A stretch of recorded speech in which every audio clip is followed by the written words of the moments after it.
mesdames et messieurs, présidents des sociétés sportives, nous avons aussi dans la salle les présidents de club. À nouveau, bonsoir. Je me réjouis de votre présence à vous tous.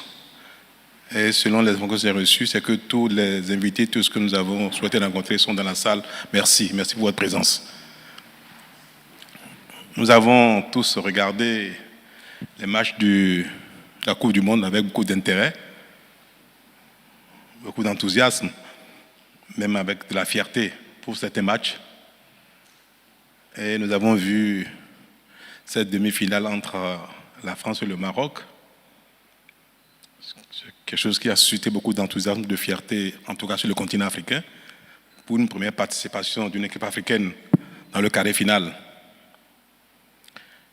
Et on a pu voir comment des gens ont été malheureux après l'élimination du Maroc, parce qu'on était si près du but.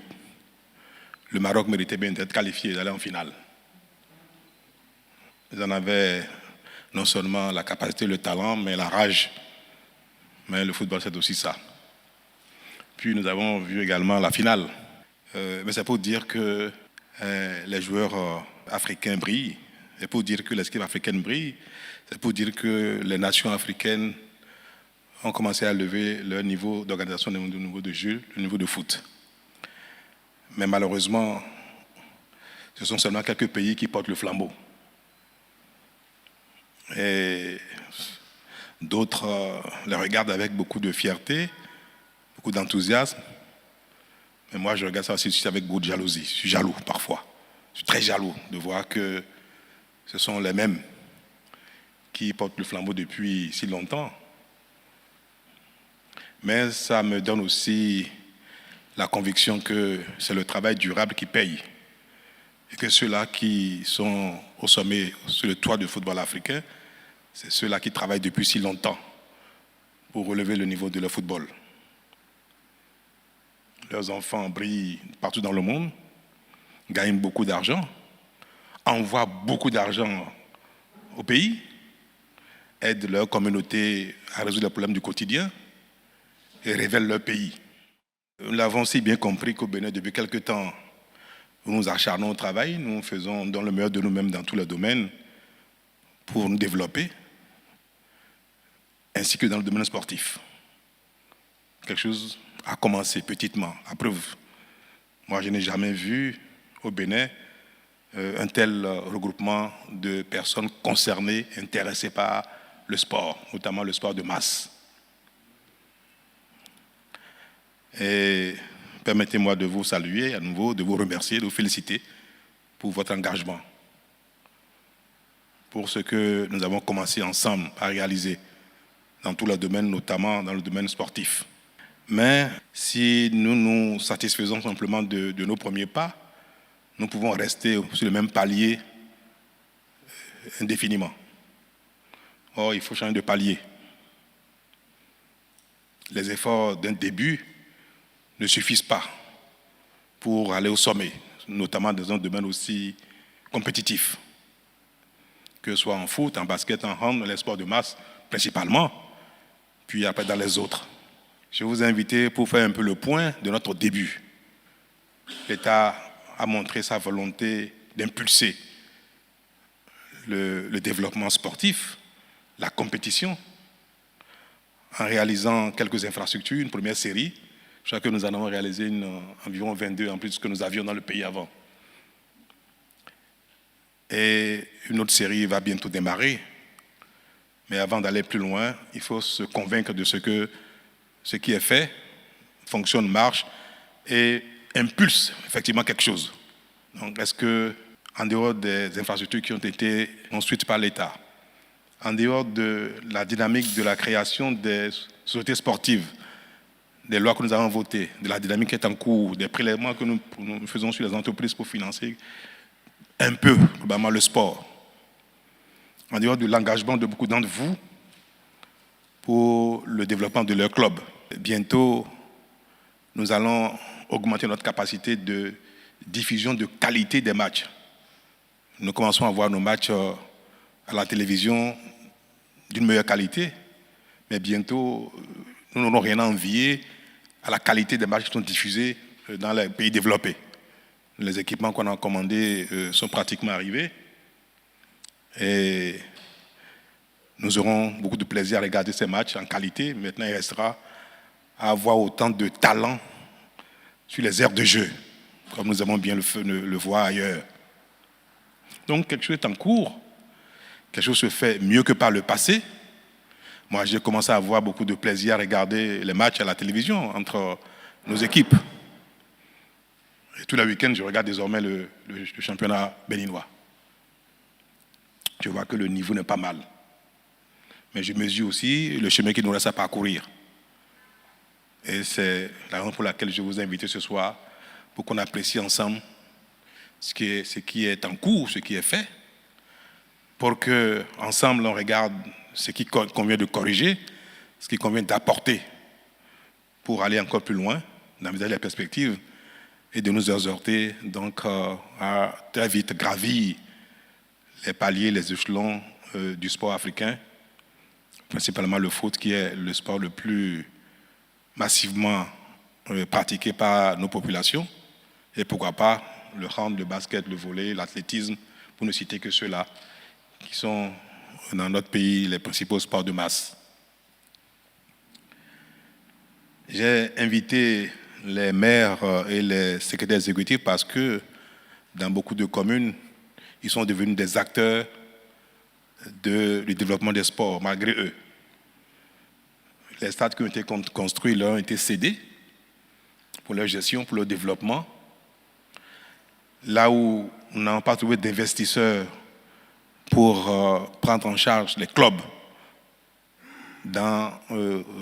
comme partenaires aux sociétés sportives, les maires ont pris le relais.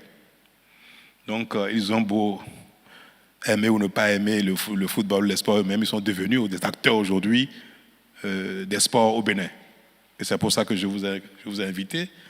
Je veux comprendre que désormais, vous êtes passionnés de la chose par vos fonctions. Et donc, tous ceux qui sont dans la salle, qui sont concernés à un titre ou à un autre, nous sommes désormais d'une même famille, avec ce challenge commun de voir le Bénin un jour aussi aller en quart de finale, demi-finale, pourquoi pas en finale d'une compétition internationale, voire une compétition mondiale, voire la Coupe du Monde, en foot, en hand, en basket ou autre. Ce qui m'a déterminé à faire la rencontre avec vous, c'est bien ce que je viens d'expliquer, mais c'est principalement, moi personnellement, mon ambition de voir notre œuvre commune produire ses fruits au plus haut niveau avant que chacun ne tire sa révérence. Ce n'est jamais des choses qui s'obtiennent du jour au lendemain. Il faut du temps pour le faire. Mais quand on commence, on peut voir l'aboutissement de ses yeux. Si on commence jamais, on ne le verra jamais. Donc je vous ai invité aujourd'hui pour qu'on partage ce défi-là ensemble. Qu'ensemble, nous puissions convenir, signer un pacte de ce que nous allons de nos yeux. Si Dieu nous accorde la santé, nous allons voir ce que nous avons commencé ensemble, aller le plus loin possible. Nous allons voir le Bénin gagner une Coupe d'Afrique. Nous pouvons voir le Bénin être qualifié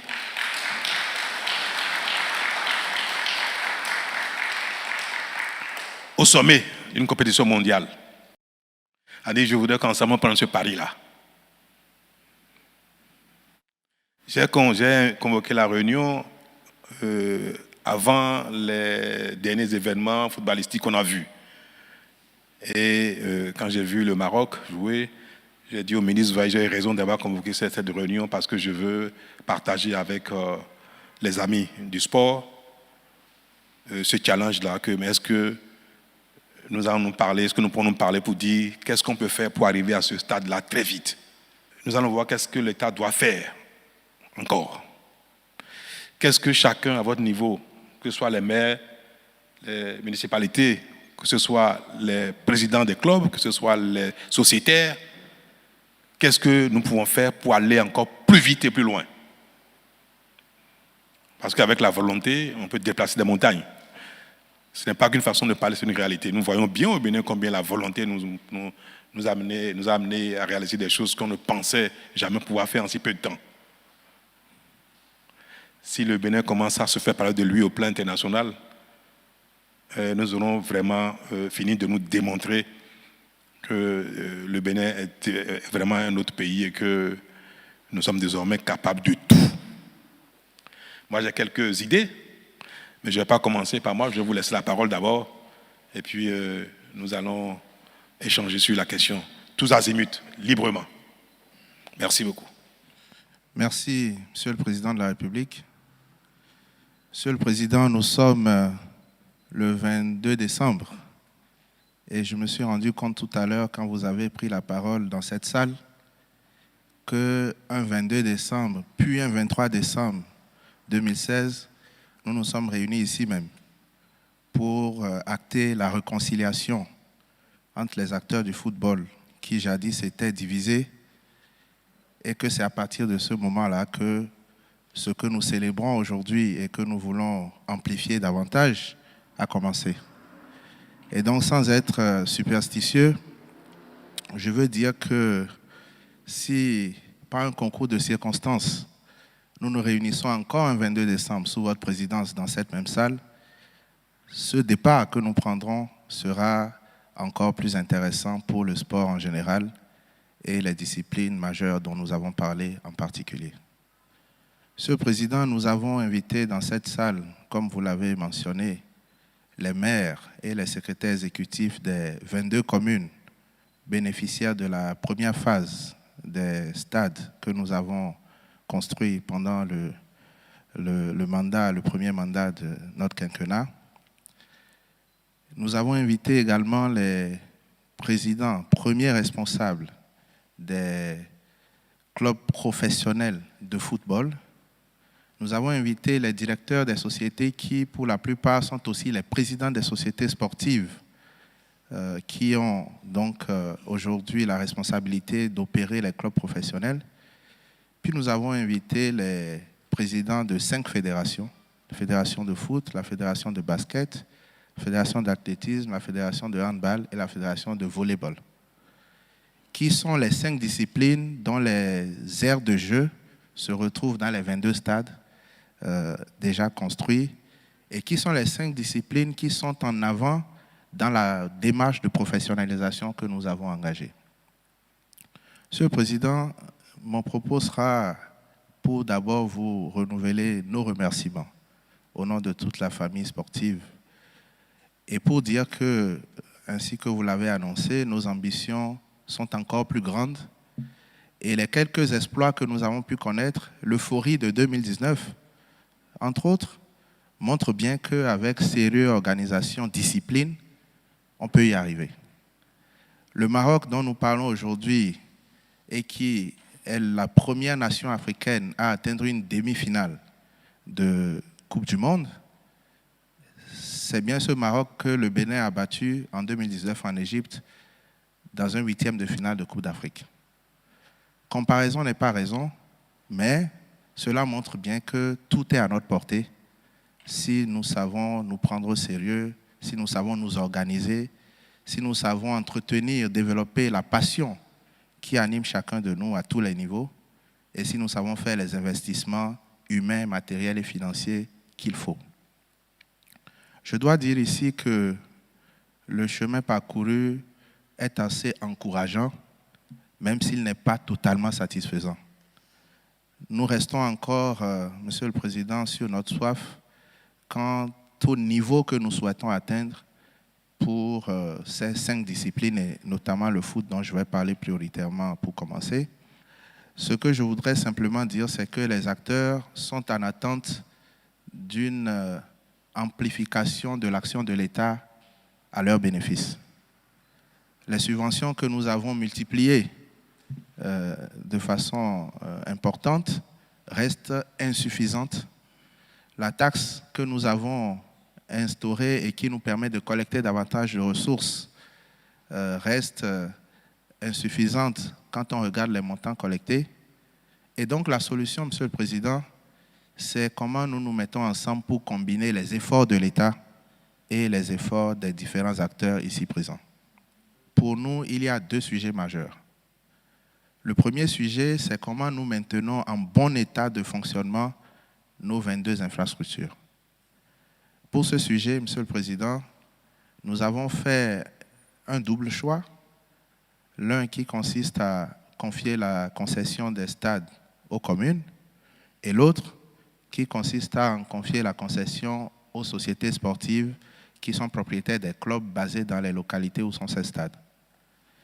Mais globalement, je veux dire ici qu'un des challenges sera le sérieux avec lequel ou les sociétés sportives ou les communes, les maires, prendront soin des stades avec les appuis que nous pourrons éventuellement leur apporter. Le deuxième défi majeur qui est relatif à la compétition elle-même, à l'aspect sportif lui-même, au développement des différentes disciplines pour lesquelles il est établi que nous avons du talent dans notre pays. Ce volet-là, Monsieur le Président, en ce qui nous concerne, je peux déjà annoncer que nous allons augmenter, intensifier nos efforts, intensifier notre contribution et que nous attendons de la part des acteurs, notamment ceux qui sont un peu plus confortables au plan matériel, qu'ils intensifient également les leurs pour que nous puissions avoir des championnats professionnels de très haut niveau. Le partenariat avec les instances faîtières continentales, internationales, ou bien des organisations ayant déjà fait le chemin avant nous et qui ont montré de quoi ils étaient capables, nous sommes en train de l'établir à tous les niveaux. Aujourd'hui, au football, notre relation avec la FIFA est une relation, c'est une belle histoire d'amour où nous travaillons à bénéficier de tout ce que la FIFA peut mettre à notre disposition et même au-delà. Au handball également, nous avons signé récemment un partenariat avec la Fédération française. Et ce partenariat porte sur les volets techniques ainsi que l'accompagnement au développement de la discipline. Au basketball, Monsieur le Président, nous avons signé avec la NBA, qui est la ligue la plus importante dans cette discipline. Et aujourd'hui, nous sommes en train de développer progressivement avec la Fédération un programme de professionnalisation, mais aussi de détection des jeunes, avec la constitution d'équipes pour faire une ligue comme cela se fait aux États-Unis. Au volleyball, nous sommes un peu moins avancés parce que sur cette discipline, nous avons, disons, une cartographie qui est un peu différente. Et en athlétisme, nous sommes en train de travailler avec les fédérations pour avancer. Je vous remercie, Monsieur le Président. Monsieur le Président, je me présente, Anjorin Abdelkader. Et je représente le club Jack, jeunesse athlétique de Kétou. Mon intervention va se situer précisément sur la question de subvention. Parce que je pense que moi, la question de la TDS, qui est censée, si j'ai bien compris le mécanisme, c'est que la TDS a été mise en place pour permettre un accompagnement, permettre au club d'avoir accès, d'accord, à une autre source de financement pour mieux contribuer à la gestion de leur club. Mais je crois qu'il y a, si je ne me trompe, 36 clubs. Et sur les 36, je ne pense pas qu'il y ait plus de la moitié qui ait vraiment accès, d'accord, à cet accompagnement-là des sociétés sportives pour permettre une meilleure gestion des différents clubs. Donc, il y a une question de comment avoir réellement accès. Parce que nous autres, j'ai eu à rédiger plusieurs projets, déposés dans plusieurs banques, plusieurs institutions, pour bénéficier d'accord de cette TDS-là, mais il y a une difficulté pour avoir accès désormais à cet accompagnement-là des différentes structures. Donc, ma question est, est-ce que l'État pourrait mettre à la disposition des clubs cette base de données-là, des institutions qui sont réellement prêtes à accompagner le football? Parce qu'on a approché des entreprises qui nous ont clairement signifié qu'ils ne veulent pas donner leur apport au football, mais plutôt au handball ou à d'autres disciplines. Donc, si déjà il y a cette sélection-là qui est faite, donc ça réduit plus ou moins, le taux se resserre plus ou moins à qui est-ce qui est vraiment prêt à accompagner le football versus le tennis versus le handball. Donc, ce que je veux dire, Monsieur le Président, c'est que nous avons ces difficultés-là à avoir accès au financement extérieur, à bénéficier, d'accord, de cette TDS-là pour nous accompagner dans ce que nous faisons avec passion, avec amour. Est-ce qu'on ne peut pas mettre en place un mécanisme pour collecter les millièmes des structures vraiment, qui soient vraiment capables de financer à hauteur de, je ne sais pas, je dis n'importe quoi, vous permettez 10 millions, 20 millions, et qu'on collecte tout ce montant-là et qu'on le partage de façon équitable à tous les clubs. Et comme ça, on va avoir, j'imagine, un championnat beaucoup plus représentatif. Marcelin Boukovet, je suis le président du club ASVO, qui est basé dans la vallée de l'Ouémé, plus précisément à Adjoum, que Monsieur le Président connaît très bien. Alors, merci beaucoup, Monsieur le Président de la République. D'abord pour les infrastructures qui ont été mises en place. Aujourd'hui, je crois qu'on peut affirmer, sans risque de se tromper, que le terrain n'est plus une excuse. C'est-à-dire l'aire de jeu, aujourd'hui, n'est plus une excuse pour la pratique du football au Bénin. Je me souviens, il y a 4-5 ans derrière, même 6 ans, disons, les aires de jeu n'étaient pas du tout aux normes. Mais aujourd'hui, avec cette première série de 22 stades que vous avez bien voulu construire, aujourd'hui, on ne peut plus avoir cette excuse d'une aire de jeu non praticable pour le football, le basket ou les autres disciplines. Donc ça, c'est une avancée importante qui, disons, va certainement contribuer à l'évolution que vous avez souhaitée sur le plan national. Je voudrais, Monsieur le Président, si vous me permettez, donner quelques chiffres. Commencez par donner quelques chiffres. Nous sommes un club modeste. Mais le budget de notre club minimum par saison se chiffre autour de 120 millions. 120 millions parce que nous avons convenu ensemble au thème des réformes que nous avons adoptées ensemble avec le ministère des Sports. Nous avons fixé un plancher pour le salaire, par exemple, des joueurs. Un club modeste comme le nôtre est obligé de payer un minimum de 100 000 francs à chaque joueur. Et quand vous en avez 30, la masse salariale minimum est donc de l'ordre de 3 millions de francs CFA. Et tous les joueurs ne gagnent pas 100 000. 100 000, ce n'est que le plancher. En moyenne, pour un club modeste comme le nôtre, la masse salariale est de l'ordre de 5 millions par mois. Donc, quand on intègre ça et quand on sait qu'un match de football à domicile, prime compris, coûte un minimum de 500 000 francs par match. Donc, quand on intègre tout ça, Excellence, Monsieur le Président de la République, nous avons un budget minimum de l'ordre de 120 millions par année.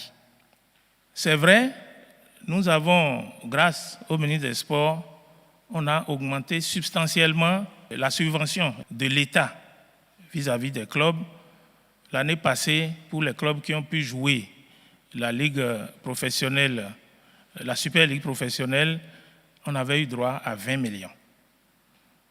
20 millions, Excellence, Monsieur le Président de la République, par rapport à un budget minimum de l'ordre de 120 millions, c'est vraiment, c'est quelque chose, c'est très important, on l'a beaucoup apprécié, mais je pense que pour qu'on y arrive, il faut un peu plus. Et nous avons exprimé ce besoin-là à notre ministre, qui nous a bien compris. On voudrait ici porter sa parole auprès de vous pour que vraiment cette augmentation qui nous est promise par le ministre des Sports, que ça puisse vraiment devenir réalité. La question de la gestion de la TDS mérite, Excellence, Monsieur le Président de la République, qu'on réexamine. Il y a lieu donc de regarder s'il n'y a pas moyen, en revoyant la gestion de cette TDS, d'avoir une contribution un peu plus équilibrée à l'endroit des clubs. L'autre élément, et Excellence, Monsieur le Président de la République, je crois que vous avez vu juste en invitant les maires ici. Moi, mon maire est là. Et tout à l'heure, quand on s'est vu, j'ai dit, il faut m'aider.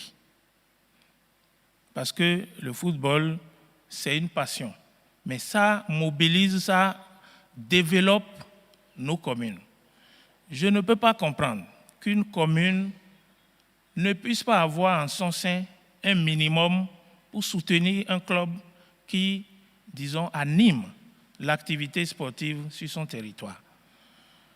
Je pense que je plaiderai aussi envers monsieur le maire pour que au moins une ligne conséquente soit prévue dans les budgets afin que le soutien de l'État central puisse être aussi complété par des soutiens au plan décentralisé. Je me nomme bien Francis. Je suis le président de Damissa Football Club de Ndali et premier vice-président de la Fédération Bilan de football. Et je tiens à remercier Monsieur le Président pour les réformes engagées dans le football. Monsieur le Président de la République, nous avons ici le président de Chacus, qui est le président de la Fédération Bilan de football.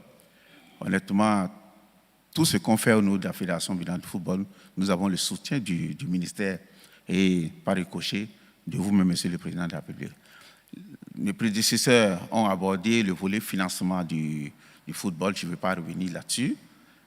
C'est une évidence et je sais d'ailleurs que Monsieur le Président de la République est vraiment préoccupé par cet état des choses. Mais il faut en dehors du financement du football qui s'occupe du volet senior, il faut aussi penser aux formations des jeunes. Nous avons un grand défi, Monsieur le Président de la République, à lever, à vraiment étendre les centres de formation à travers tout le pays. Comme vous l'avez dit, Monsieur le Président, le football, c'est beaucoup d'investissements. Non seulement d'investissements, c'est qu'il faut avoir la patience d'attendre que ces financements puissent fructifier année après année.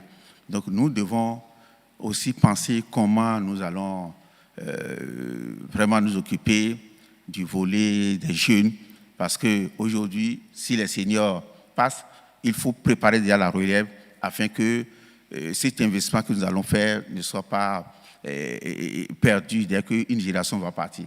Et dans certains pays, je crois, on l'a constaté. Et j'ai voulu juste ajouter cette affaire de formation des jeunes. Merci, Monsieur le Président. Merci, Excellence, Monsieur le Président de la République, Monsieur le Ministre, chers collègues maires, Monsieur le Président de la Fédération, chers participants. Je voudrais, au nom de mes collègues maires, donc bénéficiaires de ces infrastructures, remercier son Excellence, Monsieur le Président de la République et son gouvernement pour l'effort qui a été fait en nous dotant de ces infrastructures. Ma préoccupation, sinon mon intervention, c'est surtout par rapport à la gestion des stades. Nous avons signé la convention entre le ministre et les communes. Mais à la date d'aujourd'hui, Excellence, Monsieur le Président de la République, il y a quelques points d'ombre parce que dès lors que nous avons déjà signé la convention, normalement, le stade est déjà dans notre main. Bon, voilà que pour la plupart, il n'y a pas encore de réception définitive pour qu'on puisse nous transmettre les clés. Les stades continuent par être gardés par soit les gardiens des entrepreneurs. Donc, je voudrais qu'on puisse nous situer quand même par rapport à ça. Je vous remercie, Monsieur le Président. Bien, donc, l'intervention du maire de Pobet met fait à la première séquence. Il y aura une deuxième séquence. Donc, le chef d'État va répondre. Mais avant, je voudrais répondre à la dernière question et dire que, comme nous l'avons dit au cours de cette réunion, nous sommes encore dans la période qui a été convenue avec les entreprises pour éprouver les installations, éprouver les infrastructures, s'assurer par exemple qu'il n'y a pas de rétention d'eau, etc., faire les corrections. Et cette période est finie, par exemple pour le cas de Pobet, au mois de décembre où nous sommes, on vous l'avait indiqué. Et donc, les derniers, c'est au mois de janvier, c'est la deuxième quinzaine de janvier, c'est comme le cas de Malanville et autres. Donc, on avait donné ces détails-là. Et donc, aujourd'hui, bien que ces entreprises soient présentes, vous avez quand même plein accès au stade. Je crois qu'il faut le confirmer. Donc, je voudrais répondre qu'avec les services du ministre de Cadre de Vie, qui d'ailleurs sont en tournée, vous le savez, pour faire les réceptions définitives, le calendrier qui vous a été indiqué sera absolument respecté. Monsieur le Président, pour finir sur ce sujet, nous avons fait déjà toutes les réceptions provisoires et ce sont les dernières malfaçons qui, dans le contrat, relèvent de la responsabilité de l'entreprise qui ont justifié donc que la réception définitive soit décalée à plus tard et étendue à la fin de cette période. Donc je confirme que le calendrier tel qu'il a été indiqué sera respecté. Merci. Le sport de haut niveau, la compétition de haut niveau requiert de l'argent, malheureusement, et notamment le sport professionnel. Les talents, il faut qu'ils vivent de leur talent, de leur métier. Il faut s'occuper d'eux, il faut les soigner, il faut les mettre dans les conditions les meilleures pour qu'ils expriment tout leur talent. Nous avons commencé avec le peu de moyens dont nous disposons. Tout le monde sait très bien que le Bénin n'a pas de mines d'or, de diamants, de pétrole. Nous fonctionnons avec le peu que nous collectons auprès des uns et des autres. Et c'est ça que nous répartissons après pour faire face à nos différents besoins. Et nous avons choisi dans un premier temps d'appuyer davantage les sports de masse, les compétitions qui concernent beaucoup de joueurs à la fois et qui intéressent un grand nombre de nos concitoyens, notamment le football, le basketball, le hand et l'athlétisme, pour ne citer que ceux-là comme les principaux sports de masse. C'est vrai qu'il y a les autres qui viennent après et qui sont aussi importants, mais nous voulons nous consacrer d'abord, faire nos preuves d'abord sur 2 ou 3, les 4 que nous mettons en tête, les sports de masse, et puis les autres après. Aujourd'hui, l'État sans grande difficulté, et pour ça je veux remercier le patronat, je veux remercier les entreprises pour le fait d'avoir instauré un nouvel impôt qui n'a pas suscité beaucoup de grogne. Donc les gens s'acquittent, je pense même avec enthousiasme, le 1 pour 1000 de leur chiffre d'affaires. Nous avons l'obligation de contribuer à développer les entreprises, à ce qu'elles soient encore plus performantes, qu'elles recrutent, qu'elles se développent. Et c'est ça que le peuple, le pays attend des entreprises. Si on avait les moyens, on prendrait encore moins d'impôts sur les entreprises. On sait que trop d'impôts tuent les affaires. Donc, il n'est pas de notre... ce ne serait pas intelligent de notre part de mettre trop d'impôts sur les entreprises parce qu'in fine, il n'y aura plus rien et le peu que nous collectons, on va le perdre. C'est bien pour ça qu'il faut être mesuré dans les impôts qu'on fixe dans un pays et dans leur prélèvement. Je pense que ce qu'on a instauré comme impôt pour le moment, on ne peut pas aller au-delà. On ne peut pas aller au-delà. Mais l'effort de tous peut amener aussi au résultat. Si chacun donne un peu le meilleur de lui-même. C'est vrai, vous avez dit que la répartition n'est peut-être pas équitable. Je veux comprendre ce que veut dire le mot équitable. J'ai entendu dire, peut-être pas dans la salle ici, que quelqu'un l'a dit d'une certaine manière, ils veulent savoir un peu qu'est-ce qu'on collecte, en parlant de savoir ce que les entreprises qui sont concernées, combien ils mettent. Je crois que les gens veulent avoir plus de transparence, de savoir exactement combien on collecte au titre de cet impôt-là et comment c'est réparti. Je crois que bientôt, le ministre mettra sur une plateforme les détails de ce qui est collecté et la manière dont c'est réparti pour que tout le monde soit bien au courant de ce que reçoivent les uns et les autres, comme nous collectons. Mais ce qu'on collecte, c'est pour tous les sports qui sont reconnus, pratiqués par un grand nombre, qui font l'objet de licences et qui sont organisés. Donc vous imaginez donc le nombre d'activités, de disciplines sportives qui sont concernées. Et c'est bien pour ça que le football, qui prend la plus grosse part, paraît ne pas avoir grand-chose en raison des besoins. Alors, ce que moi j'attendais de vous et que depuis je n'entends pas, quand on parlait de transparence, d'équité, je voudrais qu'on soit un peu plus explicite dans le mot équité.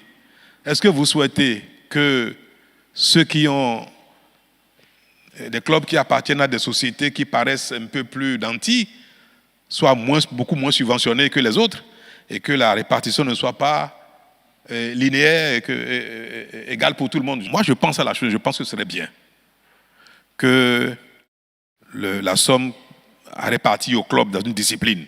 Je prends l'exemple du foot. Si on doit répartir une cagnotte au club, qu'il y ait un peu de fair play financier et que ceux qui ont beaucoup de moyens renoncent à une partie ou à la totalité de ce qui leur est dû pour que ça soit reversé dans le pot commun, qu'on le donne davantage à ceux qui n'ont pas beaucoup de moyens. Je prends l'exemple des clubs qui appartiennent aux mairies. Les maires, nos collectivités, nos conseils municipaux n'ont pas beaucoup de moyens. Ils ont même déjà du mal à entretenir les stades. Donc, combien ils peuvent mettre au service d'un club professionnel? Combien? Il y a des sociétés qui sont nanties. On peut soit qu'ils le fassent pas spontanément ou bien convenir ensemble avec vous d'un fair play sans l'imposer aux autres que quand même on en convienne et qu'on arrête cela. On va forcer un peu la main qu'ils acceptent qu'il y ait une convention de fair play financier par lequel, en raison du poids économique des sociétaires, de ceux qui sont sociétaires, à qui appartiennent les clubs, qu'on regarde le poids économique et qu'on fasse un abattement sur la subvention qui leur est versée et que ça aille équilibrer un peu pour relever le niveau de la compétition. C'est même pour leur intérêt. Donc c'est vertueux pour nous tous de pouvoir trouver les moyens d'équilibrer un peu les revenus, les budgets des clubs pour que tout le monde puisse relever un peu son niveau. Le ministre va faire les rencontres avec vous, avec notamment la Fédération béninoise de football, le président est dans la salle, qui va entreprendre les discussions avec l'ensemble des présidents des clubs et des sociétés, des présidents des sportifs, pour voir si nous pouvons convenir d'une convention de fair play financier. Et en tout cas, moi je suis très favorable. Je vous prie de trouver le moyen d'y arriver et ce sera très bien. C'est comme les sociétés d'État. C'est vrai, ce n'est pas seulement les sociétés qui font beaucoup de bénéfices parce que l'on parle de la SONEB ou bien de la SBE ou bien du port, quand on voit un peu les besoins auxquels ils sont confrontés et leurs résultats, ils n'ont pas beaucoup de moyens. Beaucoup de moyens sont déficitaires. Mais comme l'État est le principal actionnaire, moi je vais donner les instructions pour que les sociétés d'État qui sont propriétaires du club donnent leur accord pour le fair play financier. L'État est favorable à cela et nous allons essayer donc de l'instaurer. Il y a aussi des petites choses qu'on peut faire au niveau des communes pour collecter un peu d'argent et créer une envie, parce qu'aujourd'hui les stades, l'accès est gratuit, n'est-ce pas? Dans toutes les communes, tous les stades, c'est gratuit. C'est bien. Nous faisons ça pour créer davantage l'engouement, une émulation dans les communautés pour que les gens aillent au stade, encourager les joueurs, demander à leurs enfants de jouer et que l'environnement footballistique ou sportif de manière globale soit quelque chose qui concerne tout le monde, toute la masse. Que les terrains soient remplis. C'est bien pour les joueurs, c'est bien pour la communauté, c'est bien pour ceux qui y vont parce que c'est un loisir et c'est quelque chose qui concourt à créer un environnement de paix, de cohésion, de convivialité dans les communautés. Donc c'est pour ça qu'il faut que durablement nous maintenions cette gratuité d'accès parce que moi je regarde les matchs, pour le moment les stades ne sont pas remplis. Il y a quelques communes dans lesquelles il y a du monde. Il y a des communes où les tribunes sont un peu vides.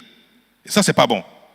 Et d'ailleurs, c'est la responsabilité des maires et des présidents de clubs, créer des fan clubs dans les arrondissements, dans les quartiers, pour qu'à l'occasion des matchs, il y ait beaucoup de monde qui arrive dans les stades. À la limite, on peut même mettre des bus, des minibus à la disposition de ces fan clubs-là, et ça va créer quelque chose. Donc, il faut être imaginatif, il faut avoir de la volonté, il faut avoir un engagement, il ne faut pas laisser les choses se faire toutes seules. Et c'est ce que vous faites, ce n'est pas suffisant. Il faut avoir une dynamique pour créer vraiment cet environnement de grande passion. On devient meilleur, on devient champion quand on est passionné.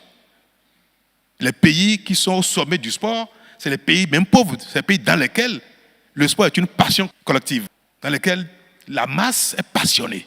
Prenez l'exemple, que ce soit en athlétisme, partout. C'est la passion collective qui génère non seulement les ambitions, les engagements, mais également le dévouement. Donc, il faut que, si on veut que le sport devienne vraiment un outil de développement et quelque chose qui nous révèle, nous célèbre et qui contribue au développement, il faut susciter, il faut agir pour créer cette passion collective. Et les stades sont un bon moyen de le faire en faisant trouvant les voies et moyens pour que les gens remplissent les stades, quel que soit le sport. Mais donc, s'il y a du monde dans les stades, il y a un petit moyen de faire quelque chose. C'est comme on fait dans les églises. La quête. À la mi-temps, vous pouvez placer avec des jeunes hommes, bien des demoiselles, quelques urnes, une caisse cadenassée bien avec la fente. Et puis on demande aux gens, pour soutenir leur équipe, de donner un petit quelque chose. Que les gens donnent 25 francs, 100 francs, 10 francs, certains 100 francs, 1000 francs, vous allez voir sur l'année ce que ça peut, vous pouvez collecter. Quand on a un budget de 120 millions, que sur l'année on peut collecter 1 ou 2 ou 3 millions, c'est énorme. Ça fait 3, 4, 5, 10%. Il y a des endroits où demain vous allez voir, on peut collecter beaucoup. Et puis en le faisant, on crée un attachement, un lien entre l'équipe, les footballeurs, et celui qui donne 50 francs, 100 francs de sa propre volonté.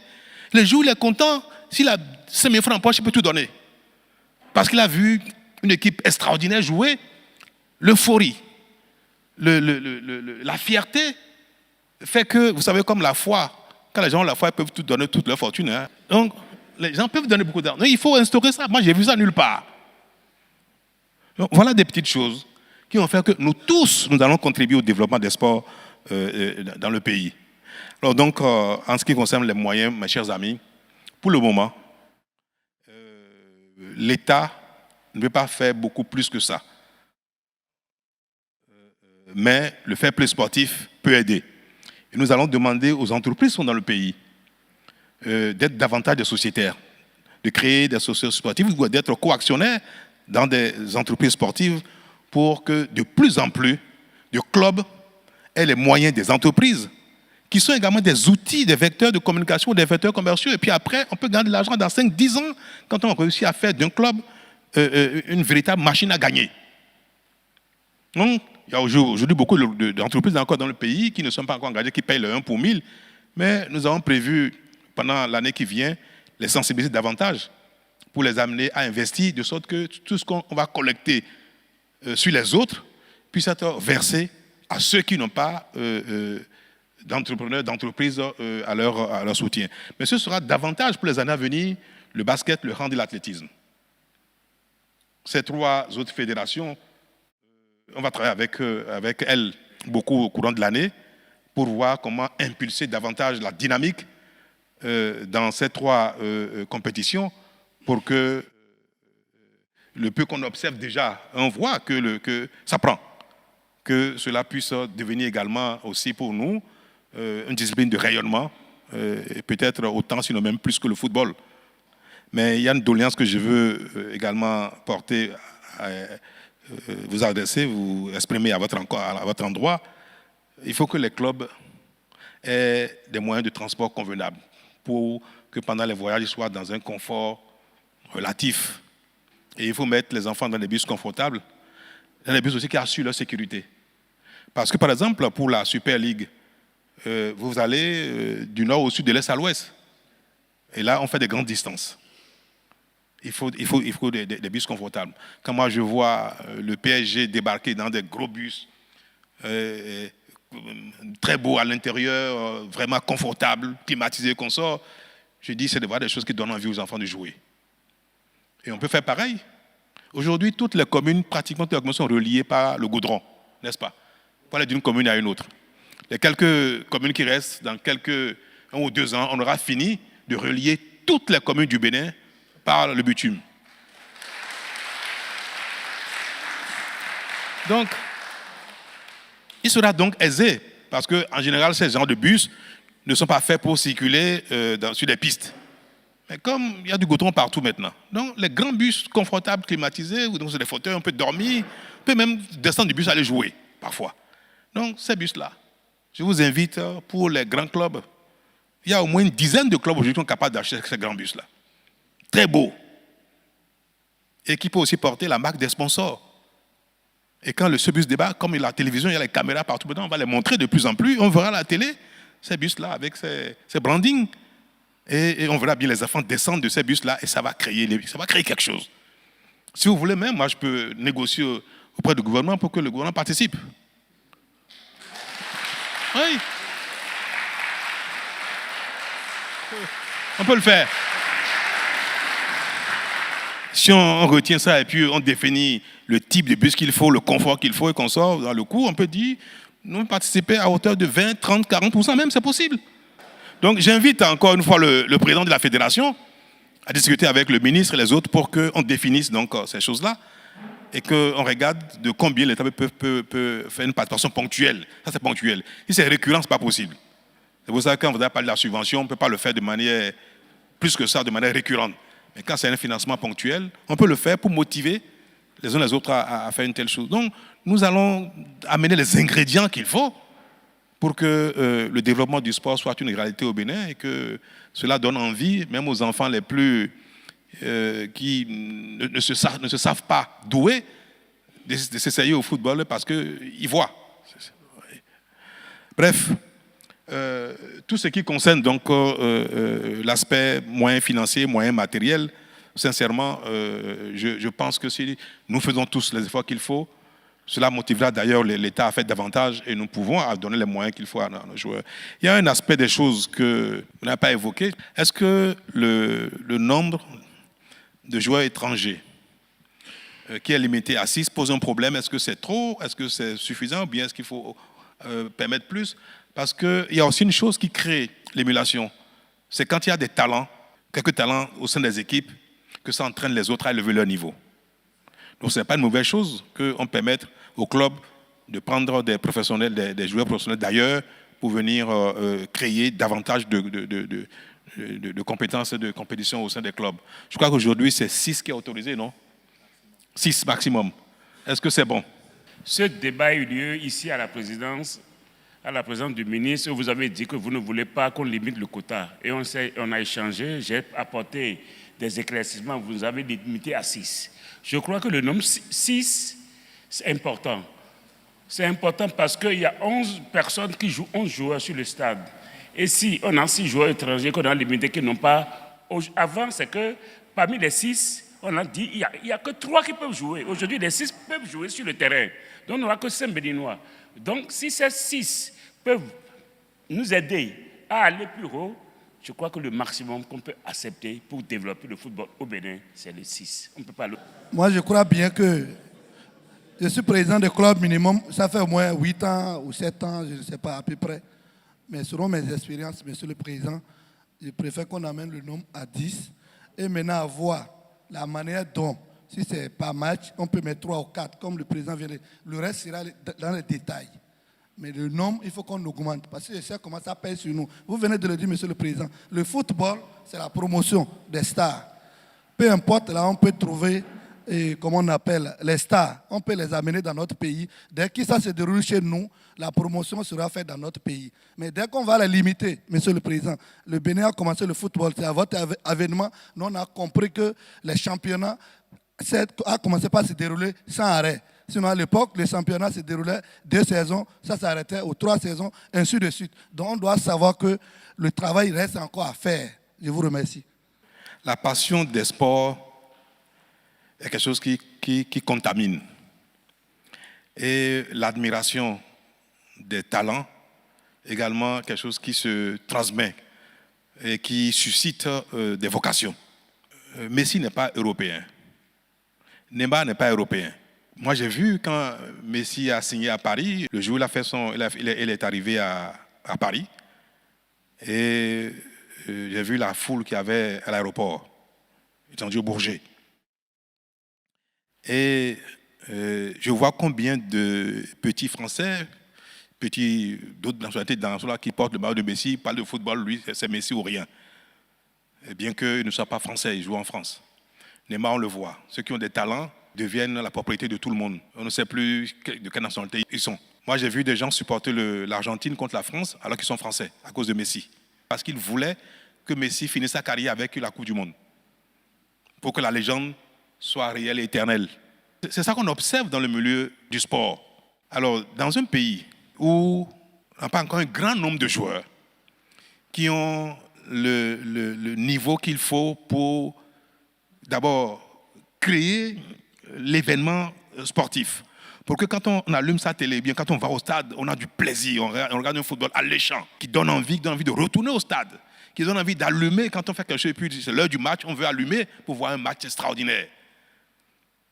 Nous sommes dans un pays où la quantité donc de ces artistes, on ne les a pas encore. C'est vrai, on veut tout faire pour y arriver. Mais un moyen d'y arriver, c'est également qu'il y ait dans la scène, dans l'arène, des génies, des talents. Des gens qui donnent envie à ceux qui jouent contre eux ou qui jouent avec eux. Des gens qui donnent envie à d'autres enfants de vouloir faire du foot parce qu'ils sont une référence. Donc, amener dans un pays un nombre illimité de talents pour créer l'événement, pour que la sauce prenne, pour que la mayonnaise prenne, moi, je ne trouve pas que c'est quelque chose de mauvais. En plus, moi je suis pressé. Non, je suis pressé. Je veux que dans ce que les gens ont mis 30, 40, 50 ans à faire, que nous on le fasse en 5, 10 ans. On peut, dans 5 ans, dans 10 ans, limiter à 3 à 4. Parce que nous estimons qu'il y a assez de talent et pour peu d'efforts, ils vont atteindre le niveau international qu'il faut. Mais pour créer l'événement au début, pour créer la magie au début, l'alchimie, on peut importer des joueurs de partout. S'ils sont bons, ils vont nous aider à semer ce qu'on n'a pas encore. Donc je trouve que ça peut être un moyen, Monsieur le Président, de le faire. On a le temps. Dans tous les cas, aujourd'hui, pour aller aux compétitions internationales, même la FIFA a déjà bien réglementé la chose. Quand on parle d'équipe nationale, c'est autre chose. Et là, aujourd'hui, il faut être, si vous n'êtes pas de père ou de grand-père ou grand-mère ou de mère béninois, vous ne pouvez pas jouer, sauf si vous avez été naturalisé de très tôt ou bien vous n'avez encore jamais signé de licence ailleurs et en ce moment, vous vous naturalisez qu'on sort. Donc, en ce qui concerne les équipes nationales, c'est fait. Mais pour les clubs, moi, je pense qu'on peut déplafonner. On peut déplafonner. Et puis, nous allons apprécier au fil du temps, là où nous sommes, et puis on peut restaurer le pays. Les pays sont faits en fonction de leurs ambitions, de leur réalité, apprendre les lois au fil du temps pour régler ce qu'ils veulent régler dans le pays. Moi, je veux voir du beau football dans la télévision. Quand je vais au stade, je veux voir du beau football. C'est pareil pour le hand, pour le basket. Je veux voir de beaux jeux sur l'air de jeu. Maintenant, si c'est des Béninois, tant mieux. Si c'est des frères, si c'est mon fils, oh là là, si c'est pas mon fils, pas grave. Je vois. C'est pour ça que moi, je plaiderais. Je vous ai déjà dit ça il y a quelques années. Et je reviens encore là-dessus. Je ne vais rien vous imposer, mais je vais vous sensibiliser. Pour que, quand vous allez refaire le débat en interne, vous teniez un peu compte de mes arguments, dire que dans quelques années, on peut à nouveau ramener ça à 5, à 6, même à 0, si on veut. Mais pour le moment, créons l'événement. Monsieur le Président. Monsieur le Président de la République, maintenant, je viens vous remercier sincèrement du fond de mon cœur que je suis de 58. Mais je ne sais pas s'il y a des gens dans cette salle qui ont vu un président qui est vraiment patriote comme vous. Construire 22 stades, il n'y a pas en Afrique. J'étais avec le ministre des Sports à Kinshasa, que le président Tshisekedi me posait la question, comment vous faites au Bénin? Quelles ressources vous avez pour avoir 22 stades? Je dis, on n'a pas fini. Mon président veut construire 97 stades. Et ce n'est pas seulement le sport, c'est dans tous les domaines. Sincèrement, ma fédération de football vous remercie. Je vais intervenir sur le problème financier. On peut avoir la Coupe d'Afrique au Bénin au maximum d'ici 6 ans, si réellement on se prend au sérieux. On peut gagner la Coupe d'Afrique, on peut aller à la Coupe du Monde. Mais il y a des préalables. La subvention au club, c'est vrai, ce n'est pas facile. Vous faites tellement d'efforts. On n'a jamais reçu, avant votre arrivée à la tête de ce beau pays, au-delà de 5 millions. Aujourd'hui, on est autour de 20 millions. Nous vous remercions. Le TDS qui est de 1 pour 1000, on peut faire autrement. Faire autrement, c'est regarder le nombre de clubs qu'il y a. Le montant qui est trouvé, une partie du montant de TDS peut être divisé par le nombre, les 36 clubs ou les 40 clubs ou les 50 clubs, divisé à pas égal. Si c'est 30 millions, si c'est 20 millions, si c'est 50 millions, tous les clubs ont les mêmes montants. Si on met tout dans une cagnotte et qu'on partage à pas égal au club, on aura un football discipliné. Football discipliné, pourquoi? Parce qu'il y a un club qui a les meilleurs talents et que les autres n'ont pas les moyens pour avoir des joueurs. Je crois que la base est ratée. Et prends une partie, parce que c'est une partie, Monsieur le Président. Ce qu'on va partager au club ne peut représenter que 30% des TDS. Si on a ça, moi, je peux vous rassurer que d'ici 6 ans, on va prendre la Coupe d'Afrique ici au Bénin. Je peux payer mon club, je peux payer mes joueurs à 300 000, 500 000. Mais celui qui a, je prends comme le club de mon frère, qui peut payer 50 000 ou 100 000. Il peut avoir de football parce qu'il a reçu le même montant que moi. Il est fier qu'il a reçu le même montant de l'État comme moi. Mais si moi je reçois 300 millions et que lui reçoit que 20 000, il va être malade dans sa peau. C'est ça le problème. C'est comme ça que ça doit être. Si on veut vraiment avoir du beau football, le Bénin a un niveau aujourd'hui très élevé. Très, très élevé. Parce qu'on a un chef d'État qui aime le football. Et les instances suprêmes du football ont amené le Bénin à un niveau très élevé. Ils ont créé un système aujourd'hui qu'on appelle les talents. Et ils ont 10 pays pour faire l'expérimentation dans le monde. Et dans les 10 pays, il y a 2 en Afrique. Ils ont choisi le Bénin et l'Afrique du Sud. Pourquoi ils ont choisi le Bénin? Ils ont choisi le Bénin parce qu'ils ont dit le chef de l'État du Bénin s'investit beaucoup dans le football. Il faut les accompagner. Il faut nous amener à que d'ici 6 ans, qu'on puisse aller à la Coupe du Monde et être représentatif. Et c'est pourquoi ils ont débauché l'entraîneur des U17 de l'Angleterre qu'ils ont envoyé au Bénin, qui va nous accompagner pendant 4 mois. 4 mois, loger au Bénin pendant 4 mois et nous suivre à distance pendant 4 ans pour former les jeunes talents, pour avoir des talents au Bénin. Et ils disent qu'il faut des écoles de football. Nous avons construit une école internationale de renom à Ndali. La fédération est en train de faire 2e à Misrete, à Porto-Novo, qui est en construction actuellement. Le jour que le président nous a convoqué, vous nous avez convoqué pour parler du football féminin. C'est rare. Moi, je ne sais pas s'il y a un président dans le monde ou bien en Afrique qui a déjà convoqué son ministre et le président de la fédération pour voir comment le football féminin marche. Vous l'avez fait, Monsieur le Président. Je vous remercie. Merci.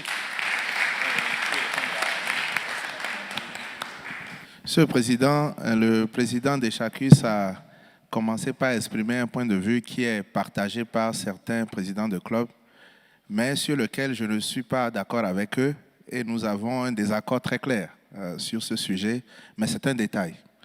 En fait, nous utilisons certains mots, mais nous ne les utilisons pas convenablement parce que dans la répartition des subventions au Bénin, il n'y a pas un problème d'équité. Tout le monde perçoit le même montant. Le sujet provient de ce que, par exemple, lorsque de la part de l'État, les clubs professionnels reçoivent le même montant en subvention et que la Loterie nationale, qui est le premier club à partir duquel ce sujet est né, moi je vais être transparent, que la Loterie nationale a un budget supérieur, il a dit par exemple 300 millions, comme la CNSS et autres, alors ils estiment que ça crée un déséquilibre.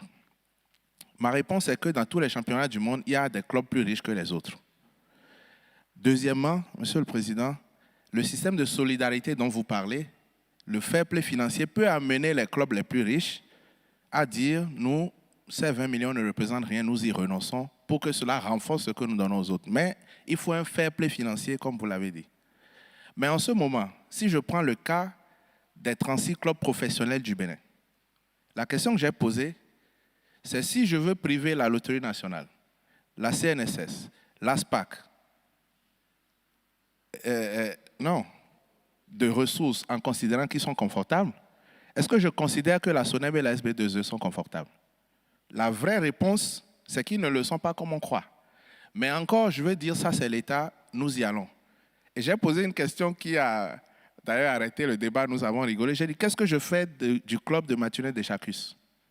Est-ce que j'ai le droit d'aller regarder le confort matériel des sociétaires, des clubs, en dehors de ceux de l'État, pour considérer qu'ils n'ont pas droit aux mêmes ressources que les autres? Si nous sommes d'accord pour que chaque dirigeant soit transparent, que chacun ait l'élégance de dire « moi je suis confortable, je ne suis pas à la loterie, mais j'ai de quoi mettre 300 millions dans ma société, dans mon club, donc ne me donnez pas vos petites subventions ». Si on peut s'engager là-dessus, alors les douaniers qui sont présidents de clubs, les entrepreneurs et autres, je veux bien qu'ils viennent dire clairement « nous renonçons à ça ».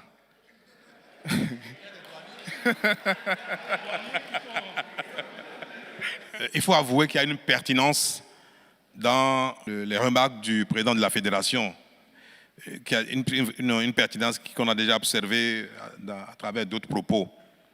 Est-ce que les sociétés d'État doivent compétir au même titre que les autres clubs dans le pays?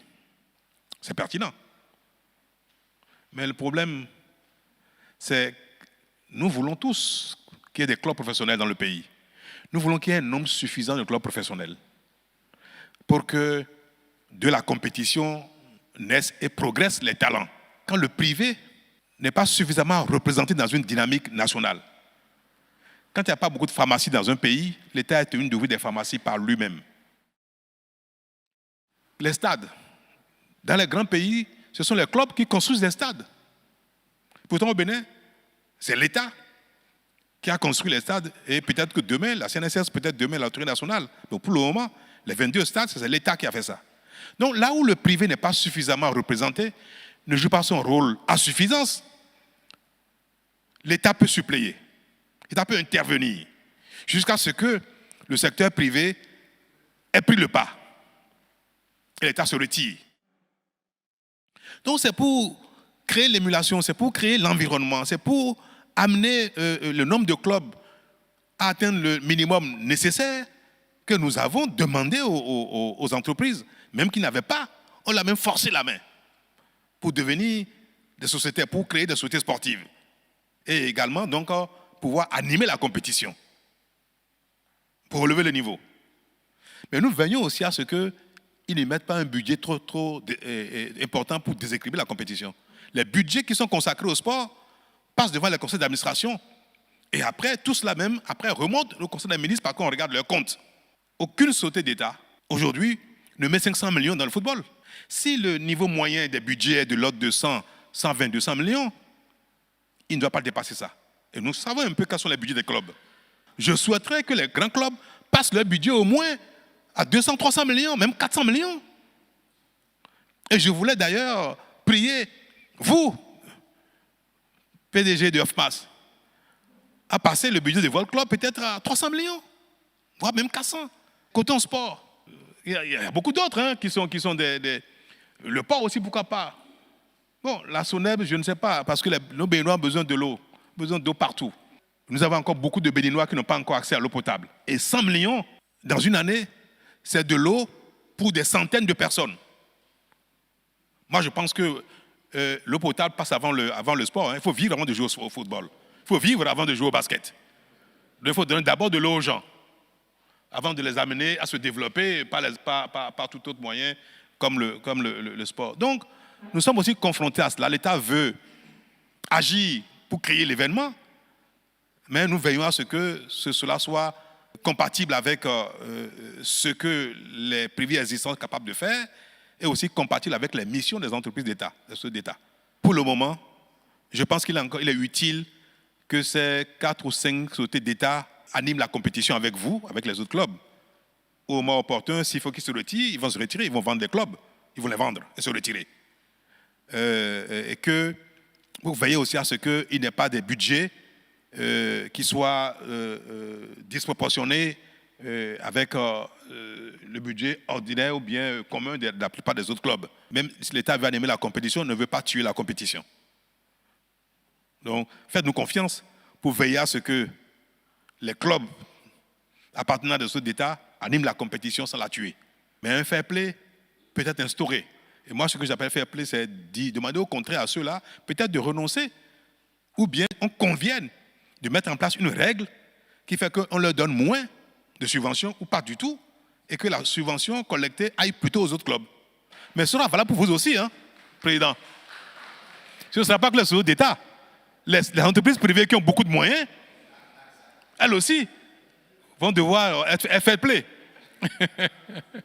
Alors, sur le sujet, je voudrais donc prier le ministre et le président de la fédération de discuter avec les présidents des clubs, les sociétaires, pour trouver une formule de fair play financier pour que les contributions soient mieux réparties aux autres clubs, et notamment encore, mais ça nous permettra aussi d'augmenter le budget des autres disciplines. Parce que je voudrais vraiment qu'on augmente le budget qui est alloué au basket, au handball et à l'athlétisme pour créer la même dynamique comme dans le foot. Je voudrais prendre la parole au nom des autres présidents de fédération qui sont ici présents pour vous remercier très sincèrement pour cette occasion inouïe, pour cette occasion rêvée, d'avoir échangé avec vous sur les problèmes qui concernent, outre le football, mais nos disciplines sportives. Nous avons tous constaté que depuis 5-6 ans, les grosses performances que nous avons eues au niveau de nos disciplines sportives, je ne voudrais pas les citer ici. Nous avons parlé ici des stades qui nous ont été construits, des stades qui favorisent aujourd'hui la promotion et le développement de nos disciplines. Il y a les projets de classe sportive aussi, qui font qu'aujourd'hui, dans toute l'Afrique, tout le monde connaît le CG Saint-Hérita, tout le monde connaît le CG Kobli. Donc, c'est à la faveur des réformes qui ont été mises en place. Je voudrais aussi souligner nos rendez-vous du premier trimestre, souvent, avec le ministre des Sports. Ces rendez-vous qui participent à l'amélioration de nos performances. Et tout ceci, ajouté à tout ceci, il y a ce dont on discute aujourd'hui, la TDS, la taxe sur le développement du sport, dont certaines disciplines ici bénéficient. Et qui fait que chaque année, en dehors de la subvention du ministère, la subvention directe allouée aux fédérations sportives, chaque discipline peut se prévaloir de faire un programme sur 3 ou 4 ans pour pouvoir améliorer un peu ces performances-là. Alors, il s'agit pour nous ici de profiter de cette séance pour demander à ce que cet appui-là soit renforcé pour que les 3 ou 4 prochaines années, pour qu'au minima, chaque discipline puisse quand même bénéficier, et tout en espérant peut-être qu'il y aura d'autres systèmes qui seront mis en place pour renforcer ceci, pour qu'on ait des ressources additionnelles encore plus grandes. Le président de la République a parlé de fair play financier.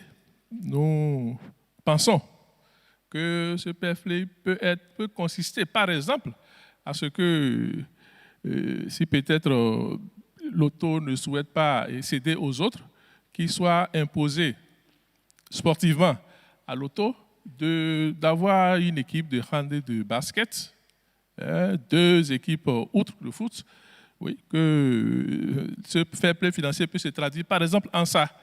Monsieur le Président de la République, le ministre des Sports nous a rappelé ici nos performances de 2019 à la CAN, les sélections nationales. Et ce n'est pas un hasard, c'est tout simplement que depuis quelques années, il y a une autre façon de faire les choses autour de nos sélections nationales qui fait que ces résultats sont atteints.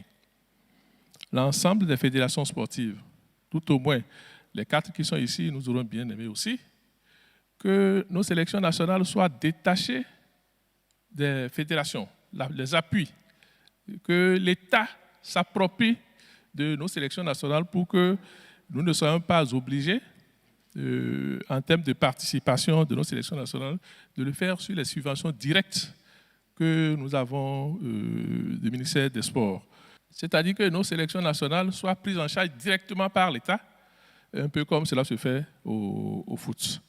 Et ça nous soulagerait. Ça ferait que nous pourrons être concentrés à beaucoup d'autres choses en termes de développement et de la promotion des différentes disciplines dans notre pays. Nous sommes convaincus, il y a unanimité au niveau de toutes les fédérations nationales, comme quoi il faut que ça marche au foot pour que ça marche au niveau des autres disciplines sportives. Et je vous remercie.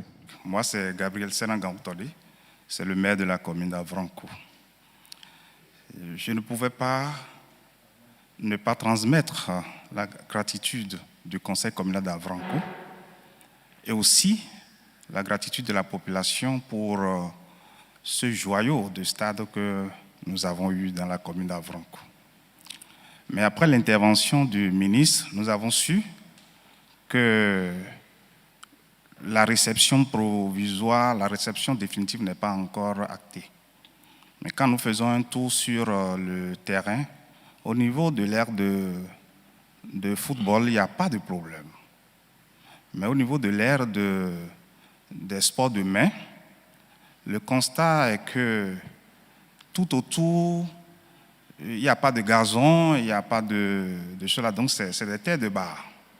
Ce qui fait que quand le ballon sort, surtout quand en période de crue, en période de saison, de bonne saison, lorsque les joueurs sortent pour revenir, eh bien, ils sont salis au niveau de leurs bottes et ça salit totalement l'aire de jeu.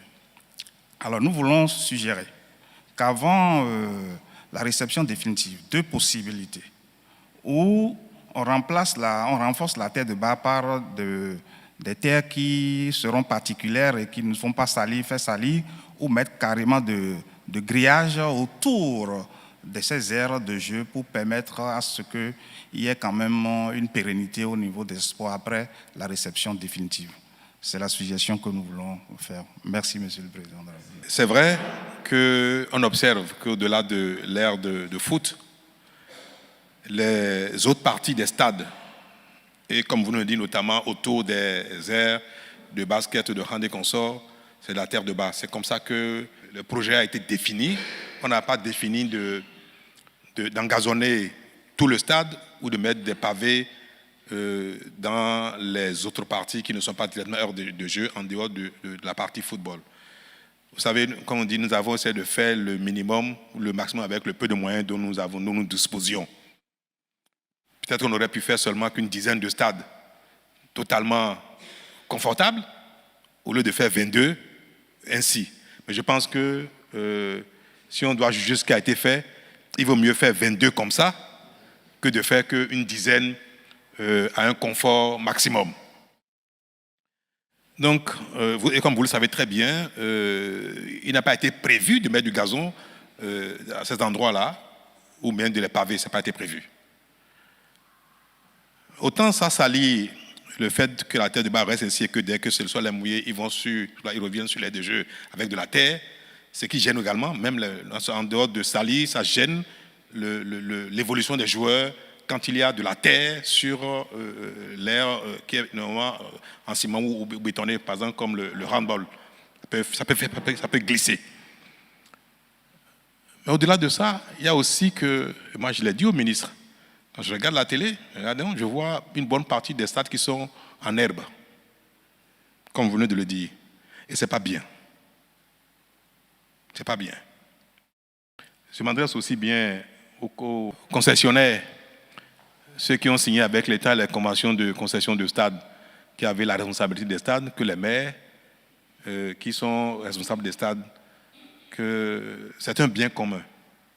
Et ce n'est pas bien qu'on voit de l'herbe, on regarde la télévision, on voit un match, et quand les caméras sortent un peu de l'aire de jeu, on voit de la brousse. Ce n'est pas bien. C'est une honte. Et je me demande si au moins n'est pas arrivé pour que chaque Béninois donne le meilleur de lui-même pour que son environnement soit nickel, soit propre, et que ça donne une bonne image pour nous-mêmes, pour nos enfants, pour ceux qui nous regardent de l'extérieur. Ce n'est pas grand-chose. Il faut désherber. Sinon, à moins que nous décidions d'utiliser les herbes comme pour tapisser le sol. En ce moment, il y a des herbes qui existent. Le gazon est une herbe. Mais pour éviter que ça pousse, on peut les tailler comme on taille le gazon. Et ça peut couvrir le terrain, ça fait propre, ça fait joli, et ça va empêcher également, si c'est autour des aires de jeu, empêcher qu'on ait les pieds dans la boue. Non, nous avons des solutions à notre portée que chacun peut mettre en œuvre chez lui, qu'on soit propriétaire privé ou bien concessionnaire public. Monsieur le maire, vraiment, je voudrais interpeller également vos secrétaires exécutifs sur la question. Et c'est pour ça que j'ai demandé qu'ils viennent. J'ai fait exprès de les amener. Nous ne pouvons pas sanctionner les maires sur leurs insuffisances.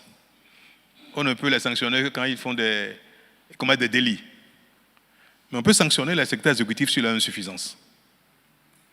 Donc moi, je voudrais responsabiliser aussi bien les élus, notamment les maires, mais responsabiliser également les secrétaires exécutifs. Pour ici, moi, je vois encore un stade tenu par les mairies avec de l'herbe, vous serez sanctionné. Parce que c'est une faute, à la limite, de ne pas entretenir le bien commun, le bien de la commune, et de les laisser dans ces états-là. Les maires, nous serons désolés de vous dire, rappeler à l'ordre, c'est pas bien, comme ça, tout ça, mais on ne sait pas vous sanctionner quand vous n'êtes pas bon. C'est les électeurs qui vous sanctionnent. Si ensemble, chacun fait le petit effort qu'il faut, nous allons transformer notre pays au fil du temps, par ces petites choses-là. J'ai vu également à Abomey, au stade, j'ai vu de la brousse dans l'enceinte. C'est pas bien. À la télévision, j'ai capté l'image pour vous montrer si vous ne croyez pas. Non, je voudrais prier les uns les autres, notamment donc tous les concessionnaires, que ce soit privés ou publics, de contribuer au développement des infrastructures. Le développement, ça concerne d'abord l'entretien. Que ce soit propre, nickel, qu'il y a des pannes, il y a des ampoules qui sont grillées, qu'on s'offre les champs, il faut donc contribuer à l'entretien, mais contribuer également à développer ces endroits. Parce qu'il y a des choses qui peuvent être faites encore dans les temps à venir sur ces stades-là. C'est notre rôle. Et les concessionnaires, on leur a signé cette convention, on leur a cédé gratuitement ces stades-là pour qu'ils les entretiennent et qu'ils les développent. Il faut le faire. Plus on va trouver de clubs pour prendre concession des stades, plus on va libérer les maires. Nous savons que les communes n'ont pas beaucoup de moyens. Il y a déjà tellement de choses qui sont que les populations attendent d'eux, qui concernent leur survie au quotidien.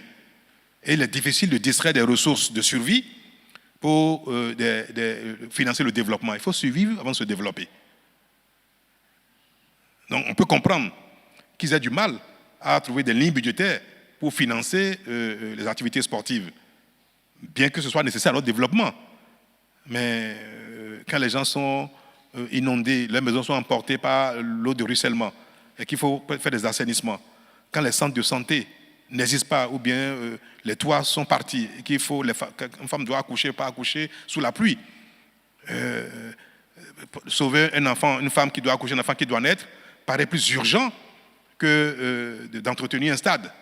Donc il y a des dépenses qui malheureusement font que les maires ont des difficultés pour satisfaire tous les besoins qui sont les nôtres, dont les besoins de développement de nos infrastructures sportives.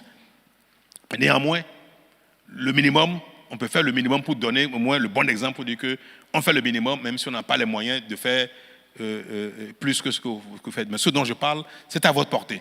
Donc il faut, monsieur le maire, madame le maire, que vous occupez mieux des stades. Et que les secrétaires exécutifs cela rentre dans leur cahier de charge parce que c'est un bien commun et ils doivent veiller à l'entretien. Faites inscrire dans le budget de fonctionnement les petits montants qu'il faut pour entretenir les stades en attendant. Alors c'est l'occasion donc pour moi pour prier ceux qui sont encore dans la salle, qui sont des sociétaires, pour postuler, pour prendre des stades. On a encore beaucoup de stades qui sont dans les mains des mairies et vous voyez très bien, c'est pas bien. Il faut que les clubs soient propriétaires des stades. Dans les grands pays du monde, c'est ça que tout le monde veut. Ceux qui n'ont pas de stade que l'État leur cède, que les mairies leur cèdent, ils construisent leurs stades eux-mêmes. Ici au Bénin, l'État construit les stades. Et dit qu'on vous les donne gratuitement. Il vous revient seulement de les entretenir. Et vous ne voulez pas. Vous voulez encore que ce soit les mairies qui entretiennent les stades. Là où vous devez rayonner, là où vous devez faire du business. Et demain, gagner de l'argent. Parce que le sport fait gagner de l'argent quand on devient un club de renom, on a des compétences, des talents, on peut gagner de l'argent avec ça. On peut faire de la publicité sur les stades. Donc c'est aussi un outil de développement économique pour vous. Des milliards d'investissements, quand on vous dit de prendre notre tenue, vous dites non. Il faut que les mentalités changent dans notre pays pour que le développement soit compris dans tous ces détails, notamment ces détails-là. Et c'est une prière que je vous adresse, c'est mon exhortation en cette fin d'année, pour que ces infrastructures qui nous ont coûté si cher soient bien entretenues et que ceux qui n'ont pas encore dit oui pour prendre des stades, Soneb, énergie. Je sais que c'est vrai, nous avons encore besoin de beaucoup de centaines de milliards pour électrifier tout le Bénin, mais sur les 500, 600, 800 milliards, avec vous, c'est des chiffres comme ça. Hein. Avec la SBE, on ne parle qu'en centaines de milliards. Vous pouvez trouver, convaincre votre conseil d'administration pour inscrire l'entretien d'un stade. Ah oui, Aïema, félicitations. C'est pour ce que vous faites, bravo, moi je vous admire. Je ne vous ai jamais vu comme ça, mais je vous admire pour ce que vous faites. Félicitations. Il reste seulement qu'à signer le contrat de concession. Vous allez le faire? Merci beaucoup. Bravo. Le reste, je vais prendre mon bâton de pèlerin, je vais essayer, j'ai besoin d'aller au domicile des gens pour les prier de venir participer à la dynamique qui est en cours. Le mérite sera commun quand nous allons commencer par nous-mêmes prendre du plaisir à regarder nos enfants jouer et puis à participer aux compétitions et même gagner de l'argent avec ça. Je vais demander d'ailleurs au ministre de mettre en place un comité de suivi de l'entretien et du développement des stades, dans lequel il y aura les maires, en tout cas un représentant des maires. Même si le stade est la concession d'une société, c'est d'abord le patrimoine national qu'on a mis en concession. Et vous êtes l'œil du pays entier, du gouvernement, de l'État, dans vos localités. Donc, les maires vont désigner un membre pour participer à ce comité-là. Le ministère va y participer également, de même que les clubs. Donc, il y aura un comité. Et ce comité va veiller à ce que les stades soient bien entretenus et veiller également à leur développement. Donc, s'il y a des besoins d'investissement complémentaires, il faut qu'ils les expriment et que les concernés voient comment faire les investissements pour le développement des infrastructures, comme c'est un bien collectif. Je suis le colonel Dieudonné Thévoïgré, directeur général de la société Adidja Football Club Salle. Monsieur le Président, contrairement à mes prédécesseurs, je ne vais pas parler de financement, mais je voudrais nous rappeler aux différents dirigeants du club que les réformes entreprises par le gouvernement pour restructurer le secteur du sport en général et du football en particulier ne se limitent pas seulement à l'animation du championnat national. Ça nous impose des exigences que nous ignorons. Parce que pour atteindre les objectifs du gouvernement, il faut que nous soyons conscients de ces exigences et que nous les remplissions. C'est quoi? Au nombre de ces exigences, par exemple, chaque club doit animer des équipes de jeunes. Nous l'ignorons. Et peu d'entre nous ici, je suis sûr que très peu de dirigeants de clubs peuvent lever la main pour dire qu'ils remplissent ces exigences-là. Chaque club est censé sponsoriser une équipe féminine. Combien d'entre nous le font? Et, Monsieur le Président, mon intervention, c'est de faire remarquer cela et de proposer, de suggérer qu'il y ait un agenda. Qu'il y ait un agenda et qu'il y ait un moyen, un agenda qui soit imposé au club et qu'il y ait un moyen d'évaluation pour que les objectifs soient atteints, que ces exigences soient remplies, pour que nous atteignions les objectifs fixés par le gouvernement. Merci, Monsieur le Président. J'apprécie son intervention parce que le sport, c'est une dynamique continuelle qui part depuis l'enfance et suivant les âges pour arriver au sommet. Si nous voulons vraiment que dans ce que nous faisons ne s'arrête pas en cours de chemin et que nos créations nous survivent, c'est-à-dire que nos équipes vivent après nous, et continue de susciter de l'intérêt, de l'admiration, des passions, même après nous, il faut œuvrer à entretenir ces sports-là dans les tranches d'âge inférieures. C'est important.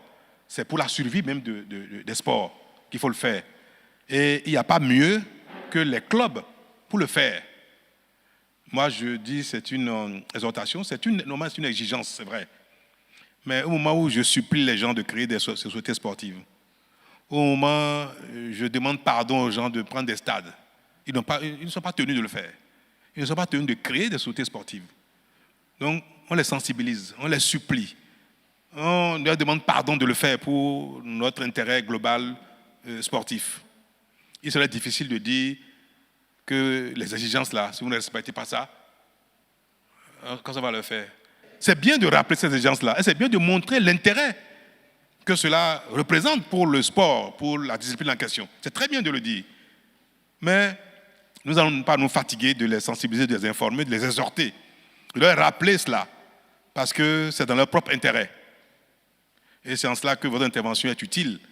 Et je voudrais le répéter à votre endroit, à vous tous, pour que cette dynamique, qui n'est pas une fantaisie, que chacun puisse vraiment entrer dedans et remplir ces obligations-là pour que chacune de ces disciplines-là se développe durablement. Excellence, Monsieur le Président de la République, ma préoccupation, c'est par rapport, tout à l'heure on a évoqué le problème des joueurs étrangers dans notre championnat. Et d'entrée, on a souvent une difficulté par rapport aux joueurs étrangers. Dans notre championnat, nous avons des joueurs étrangers qui ne sont pas des Béninois, qui jouent très bien, qui sont dans le pays depuis des années, 5 ans, 6 ans, et qui n'ont jamais porté le maillot de leur pays. En réalité, dans les autres pays, le gouvernement met en place peut-être une loi pour favoriser ces joueurs qui ont le désir, qui ont le talent de jouer pour un autre pays. Donc, ma préoccupation, c'est pour ces cas, parce qu'on en a. Actuellement, nous avons un joueur que je connais bien, qui joue dans le championnat. Il joue très bien. Il a tout fait pour jouer pour notre pays, mais ça n'a pas marché. Donc, je voudrais profiter de l'occasion pour, si on peut profiter dès aujourd'hui, voilà, pour qu'on ait une solution pour permettre à tout là, les joueurs seront intéressés, ils savent qu'ils jouent pour notre pays, ils ont la possibilité de jouer pour le Bénin. Donc, merci, Monsieur le Président, je vous remercie. Je pense que les talents qui ne sont pas nés de père et de mère béninois, qui ne sont pas béninois, qui sont ici depuis des années, qui sont des talents pour nous, et qui veulent bien être béninois, on peut être béninois par le mérite, vous savez, non? C'est dans nos lois. On peut devenir béninois par le mérite. Ceux qui ont envie de devenir béninois par leur talent, par leur mérite, et qui nous intéressent, nous aussi on a fait l'immigration choisie. Le monde qui est ainsi fait. Pourquoi nous on va se priver de ça? Si les meilleurs Nigériens veulent être béninois, on les prend. Si les meilleurs Brésiliens veulent être béninois, on va les prendre. Ils vont devenir béninois. Donc, et on va les chouchouter ici. Ils vont devenir nos talents. Merci. Ce que vous venez de dire m'amène à dire merci à toute la famille du football, d'abord, et à vous remercier pour votre ouverture d'esprit sur le cadre précis que le président de Aïman FC vous a soumis, à laquelle vous avez spontanément donné une réponse positive. Et ça, je pense que c'est la solidarité que nous avons aujourd'hui au niveau de la famille du football. Aux dernières élections, vous avez vu, nous avons fait du 69 sur 69. Ça fait plus de 30 ans que je suis dans le football, je n'avais jamais vu ça. Ça veut dire qu'il y a une dynamique, ça veut dire qu'il y a un label Bénin au football qui progresse et qui est sur de bons rails. Je me réjouis de voir autant d'enthousiasme et d'intérêt à ce débat, à ces échanges-là. Ça prouve bien que ce qui nous concerne nous intéresse vraiment. Et moi, j'ai espoir que notre génération, nous qui sommes aujourd'hui concernés par le développement des sports au Bénin, qui désormais croyons en nous. Nous savons que nous sommes capables, dans tous les domaines, de nous révéler. Non seulement nous-mêmes, mais au monde entier. Je pense que cette génération aura le mérite donc de semer quelque chose. Et c'est ce qui est en cours. J'en suis moi vraiment fier. C'est vrai, on n'a encore rien gagné. Mais c'est quand on commence à faire ce qu'il faut pour gagner qu'on finit par gagner. Et c'est pour ça que ce soit dans le foot, le basket, le hand, l'athlétisme, dans les autres sports, la dynamique en cours va nous amener le plus loin possible à nous révéler, nous aussi, sur la scène internationale. L'État fera chaque fois le maximum qu'il peut. L'État donnera le meilleur de lui-même, mais je voudrais compter sur vous pour que chacun fasse autant. C'est davantage l'engagement des citoyens, des acteurs concernés qui fera notre succès. L'État a beau vouloir, l'État a beau injecter de l'argent. Si nous ne parvenons pas à partager avec nos concitoyens, partager avec les acteurs la passion de la chose, la volonté de gagner, l'engagement de gagner, si ce n'est pas partagé, on n'y arrivera jamais. Et je vais espérer que cela, c'est déjà un acquis pour nous et qu'à votre niveau, vous ferez ce qu'il faut. Et autour de vous, dans vos structures, parmi vos amis, la famille, tout ce qu'il faut, tous les acteurs, pour que chacun donne le meilleur de lui-même, afin que ce rêve que nous avons tous ensemble se réalise, devenir également une nation une grande nation de sport, une grande nation de foot, une grande nation de basket, de handball, d'athlétisme, et pourquoi pas du tennis, peut-être même un jour de cricket. Pourquoi pas. Voilà, merci pour votre patience, merci pour votre intérêt, pour votre écoute. Et je peux me permettre de vous souhaiter une bonne fête de fin d'année, bonne fête de Noël, et puis bon réveillon. Et je vous souhaite par anticipation une bonne année. Merci beaucoup.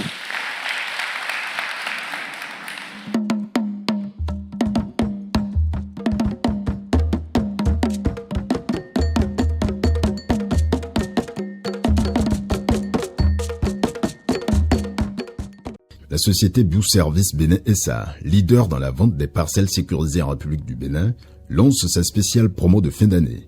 À partir de 270 000 francs CFA, achetez avec une remise de 5 à 15% votre parcelle sécurisée et repartez avec plusieurs cadeaux de fête et un ticket qui vous permettra de gagner une parcelle d'une valeur d'1 million de francs CFA à Alada. Fin de promo, 31 janvier 2023.